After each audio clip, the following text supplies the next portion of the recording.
You feel alone and you are married. What? You sleep in the same bed, you live in the same house, but something is just off in your relationship, and you're like, ah. And it's not that there's like some big betrayal, right? Not that there's some cheating, not that there's this like massive explosion, some big problem. It's not that it's that. It's just there's this distance. This like, we're not excited about it right now. We're not fired up, right? And this starts to create like less laughter, less enjoyment in the relationship. There's shorter conversations. Kind of short, maybe even sharp, whoop, right? More tension, and you don't even know when it started or why, or am I mad at you, or why am I mad at you? Like, this is all happening, right? And let me tell you what's actually happening. See, most couples, they're not losing love; they love each other, but they're losing connection. And connection, obviously, you know this, it doesn't just disappear overnight, right? Like it used to be good, right? But it starts to fade slowly. And this is the dangerous part, that it fades slowly. So you don't even notice until it's like really low, too low. And then all of a sudden, this is where you both start to get in these vulnerable places and do stupid things or make dumb decisions. Or now you start to doubt the relationship. And now this is where, you can get into crisis, right? So, normally what normal advice will tell you is what?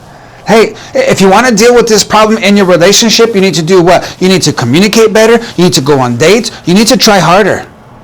This is superficial. This is surface level advice. It's not that it's bad advice. Like, it can be bad if the timing is bad. Because imagine, like, just try harder, but they're trying harder of the same thing that's not already working. That's going to be frustrating for everybody, right? So this can be really harmful advice, actually. So look, you can't fix connection by forcing conversations. Have you noticed? Put it into the chat if you've noticed this. If you guys, yeah, Richard, I'm connecting with you. Talk with me here. You can't fix distance by pretending things are just fine, but it's not going to fix by trying harder either. Like, trying harder when connection is low, it's very exhausting for both sides, because you're working without structure. You're like, that connection is just not working like that. So what is going to fix it? Richard, okay, yeah. What do we do to fix it, right? Look, when connection is strong, you assume good intent. Small issues stay small, right? Like, good intent meaning, like, if you guys have good connection and there's something that's like, why did he do that? Or why did she do that? Like, you're going to just assume good intention, like, I'm just going to, not a big deal, right? Because things are good. So things keep going, right? But if you don't have good connection, those little things are going to be like, why did they do that? And like, well, they're doing it again. It's because they're trying to, like, it's a whole different tone, right? So connection is what, like, prevents a lot of those issues. It keeps small issues, small problems small. It keeps them small. And it keeps you both feeling safe to talk, to communicate, right? But when connection is weak, when you haven't been connecting on purpose with purpose, and we're going to get into, like, okay, how, but what happens when your connection is weak? Tone, even if it's not, right? Like, tone feels sharp.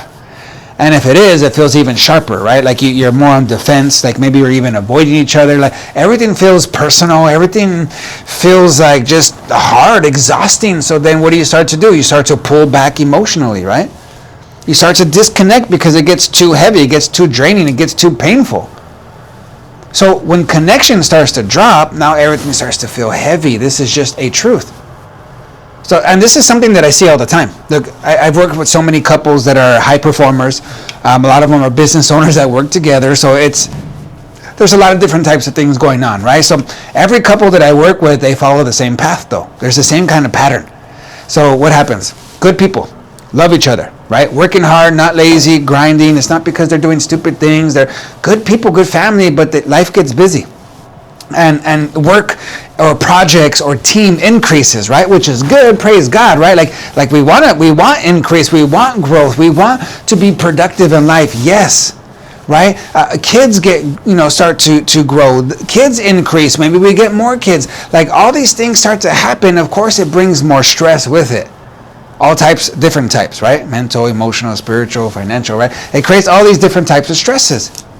So, yes, this happens, this is life, and then all of a sudden, an intentional connection, like that, or that that connection that you used to have, it begins to decrease and begin to kind of, that intentional connection starts to go away.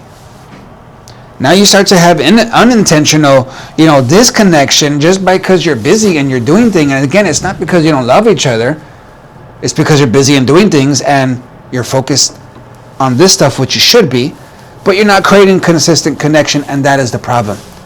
And nobody meant, it's not to blame. No, it's not like nobody meant to happen, right? It's just autopilot kind of takes over, and that autopilot starts to closely, like just that, it kills that closeness slowly. And if we don't have a system in our relationship to protect our marriage, this is where distance starts to get created, drift, disconnect, discouragement, depression, like all these different D's, right? Like, and we start to disconnect big time in our relationship. Is not fun anymore, right? So look, it's not that you don't love each other anymore. So many times I've dealt with relationships that are in crisis, and they're hurt, so they're like, no, I don't want to, I can't, like, but when you really get deep down into it, they still, yes, I still love them, but I can't live like that anymore. And so it's not like you married the wrong person.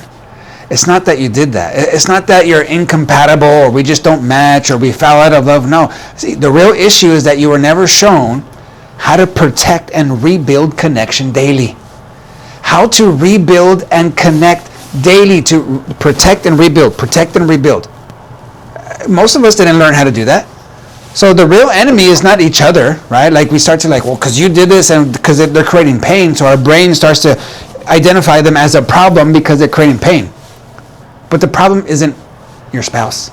The problem isn't men. The problem isn't women, right? The problem is disconnect.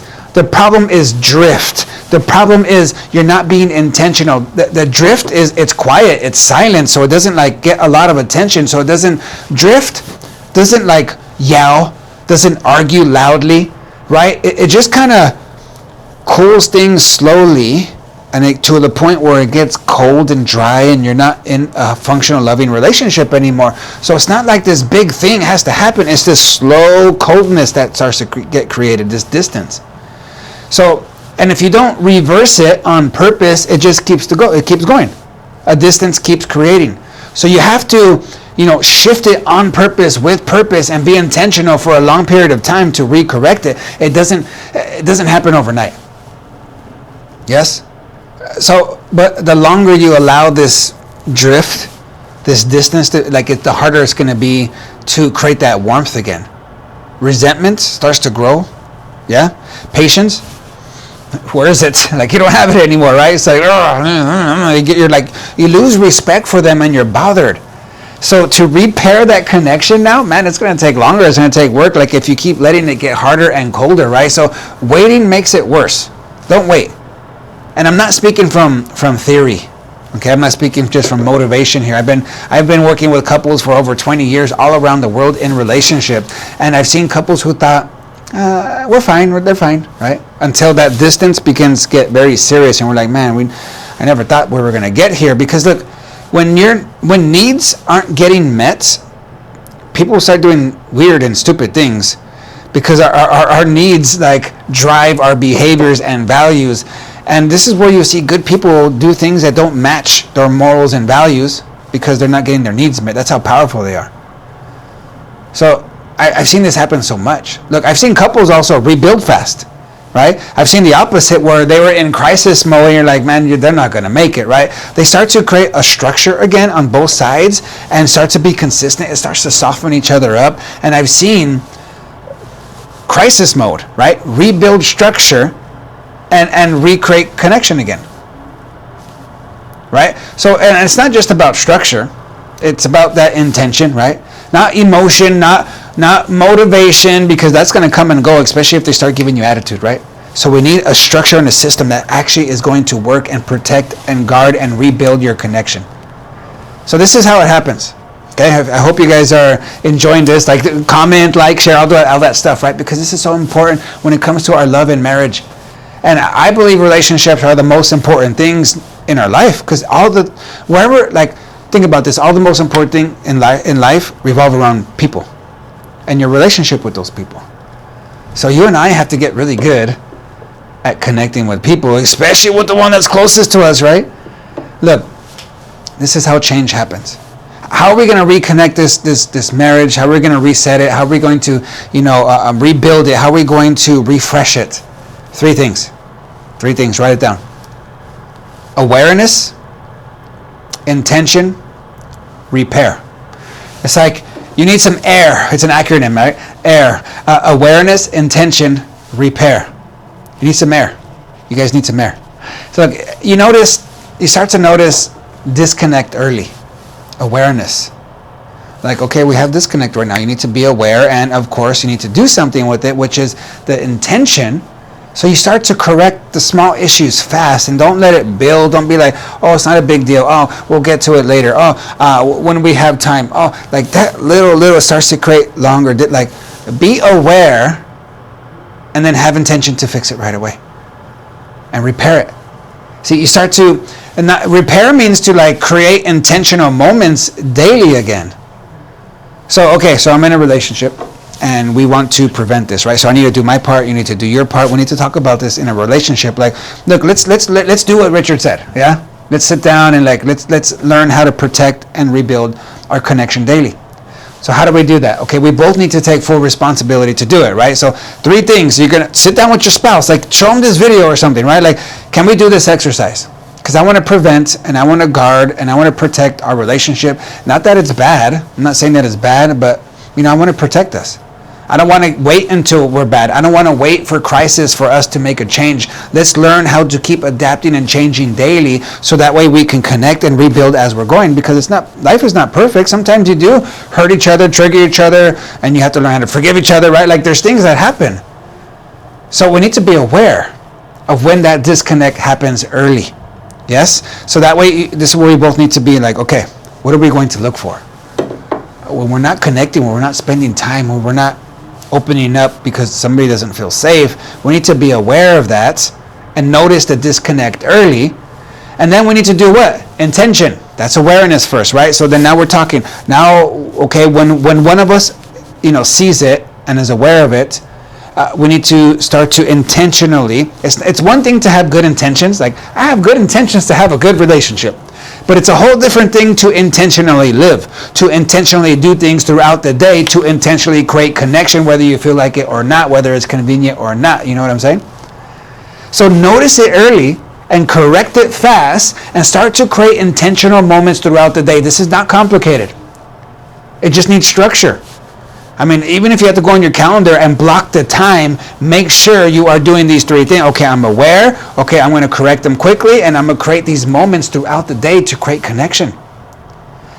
Don't fix everything at once, but follow a reset. You follow a reset program, like, do these things. And this is actually why I created a whole 30-day reset program. So if you guys can already start with this. You can look at my other, YouTubes, where you're going to get value that's going to help you to better your relationship. Please go check out my other content. But if you are in a relationship right now and you're like, you know what, I need to reset, and maybe you're in a crisis, right? I built a 30-day marriage reset program. There's one that's for men and there's one that's for women. 30-day program. So if you need clear, focus, step-by-step, a structure where you're not guessing. And this is not like therapy talk. It's not like that. It's not like blaming each other either. It's not allowing you to be a victim either, right? It's about rebuilding connection on purpose. Because if nothing changes, drift is going to continue, and this is where your relationship is going to break. I'm telling you, it can be healthy, it can be enjoyable, it can be pleasurable, it can be really good again. So the link, I'll put the link in the description. Okay, you'll be able to see that. Either way, I want to pray for your guys' relationship real quick. So thank you for watching. I'm Richard Martinez. I've been doing counseling, coaching, training for over 20 years all around the world. I help high-performing, business owners, entrepreneurs in their relationship, because I have found my wife and I, we run multiple businesses. We have 10 different businesses, over 500 employees. So we're in the business, and I find a lot of other business owners, they come to us for marketing, for training, for their salespeople, because we provide all that. But I see all these business owners that are really, they're doing well in their business. 2, 3, 8, 30 million, right? Like, they're doing well. But their health is falling apart. Their marriages and families are falling apart because they don't have systems. They don't have structure. right? So I started to see a big need with people's relationships. So that's why I started to do more of this content, right? That's why I created this 30-day reset program, because I see so many people struggling here and they just need some guidance. They love each other, but man. So don't let the enemy win. So Lord, I pray for their marriage. I pray that you would protect them, protect their family, help them to have understanding, help them to refresh, reset, rebuild, protect their connection, recreate connection throughout the day, Lord. Help them to be wise, help them to be mature and not react easy, have understanding. And we just bless their marriage, protect them, Lord, and we pray this in Jesus' name. Amen. Bless you guys. Please comment, subscribe. Check out my other content, share it. There's a lot of good stuff in there, all right? See you in the next video.